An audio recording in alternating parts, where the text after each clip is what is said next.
केंद्रीय वित्त मंत्री निर्मला सीतारमण ने गुरुवार को अंतरिम बजट पेश कर दिया है, जहां मध्य प्रदेश कैबिनेट मंत्री कैलाश विजयवर्गीय ने केंद्रीय अंतरिम बजट पर अपनी प्रतिक्रिया देते हुए इस बजट को गरीबों के हित का बताया। कैबिनेट मंत्री कैलाश विजयवर्गीय ने कहा है कि प्रधानमंत्री का फोकस गरीब कल्याण, महिला सशक्तिकरण, युवा और किसान, इन चारों वर्गों को इस बजट ने प्रभावित किया है। विजयवर्गीय ने कहा कि गरीब, किसान, युवा या महिला सशक्तिकरण की बात करें तो इस बजट में चारों को प्रभावित किया है। विजयवर्गीय ने इस अंतरिम बजट को देश के विकास का बजट बताया है।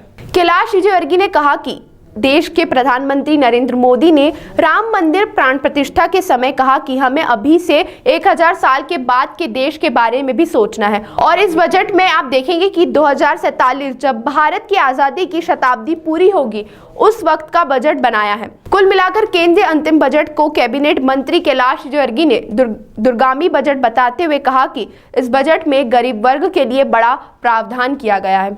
वहीं ज्ञानव्यापी मामले को लेकर कैलाश विजयवर्गीय ने कहा कि यह बहुत स्पष्ट है कि इतिहास में बहुत सी चीजें लिखित नहीं है, लेकिन 1000 से अधिक मंदिरों में मूर्तियां व मंदिर मुगलों द्वारा तोड़कर उन्हें लूटा था, क्योंकि पहले हमारे यहाँ मंदिर में ही खजाना होता था और इसलिए मुगलों ने मंदिरों को तोड़कर लूटा, और इतिहास इस बात का साक्षी है। सर वहाँ पे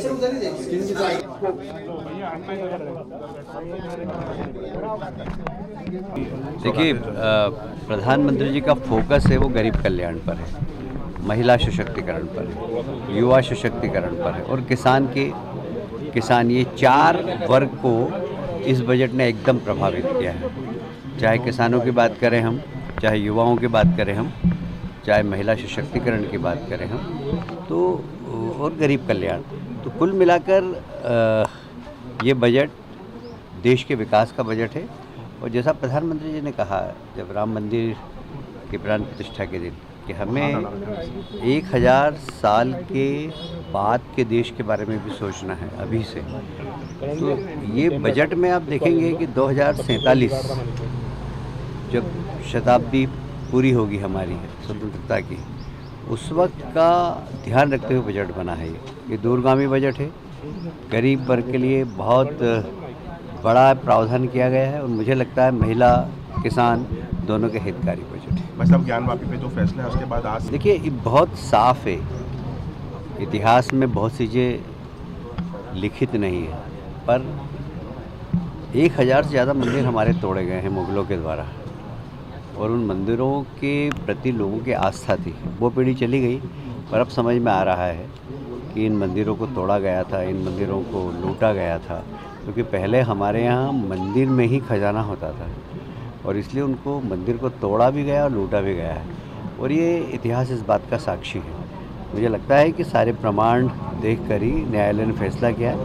इससे एक देश में वो लोग जो भगवान के प्रति आस्था रखते हैं उनमें बहुत प्रसन्नता है। सोरेन की गिरफ्तारी पर इंडिया गठबंधन का रिएक्शन आया, कह रहे हैं कि बीजेपी के वॉशिंग मशीन से जो निकलता है वो चमकदार, बाकी सब दागदार। इंडिया गठबंधन बचा कहाँ है अब, उसके संयोजक तो भाजपा के साथ सरकार बना रहे हैं। एक महत्वपूर्ण जो आपने ओवरब्रिज के लिए कहा था, वैसा वो 15 महीने की मियाद है, उसमें का काम कब तक क्या शुरू होना, क्या जल्दी चालू कर रहे हैं, जल्दी चालू कर रहे हैं, हम लोग बैठ भी रहे हैं।